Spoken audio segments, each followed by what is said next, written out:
Is under federal fire. U.S. lawmakers are taking steps to expand the technology restrictions through a new bill unveiled today. Hardware, software, and social media platforms like TikTok would fall under the proposed legislation.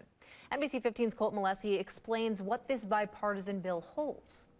Maria, the restricting the emergence of security threats that risk information and communications technology act, or restrict act, was announced by both Republican and Democratic senators today, including Wisconsin Senator Tammy Baldwin. The act would give the president, through the Secretary of Commerce, the ability to investigate and potentially ban tech posing security risks.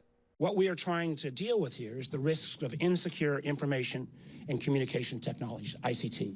The bipartisan Restrict Act is attempting to combat tech from adversary countries.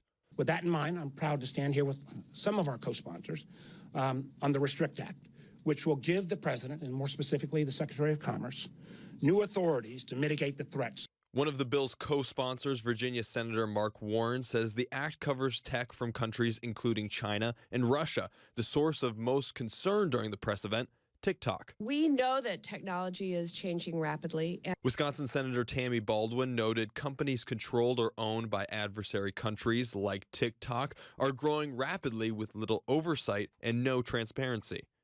While many of these technologies and platforms are popular, especially with our young people, we also know these products have the potential to endanger American users and threaten our entire national security.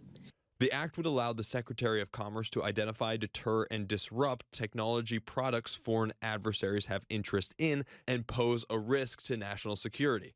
I think it's a good first step. Madison Area Technical College marketing professor Steve Knoll has discussed the security dangers hidden in apps for years. The dangers of TikTok has been something that has been discussed for 6 years. But only now is it really coming to the forefront. He believes the law is constantly playing catch up. The idea that an app could come out and within 24 hours data scrape 100 million Americans, that to me is what's frightening.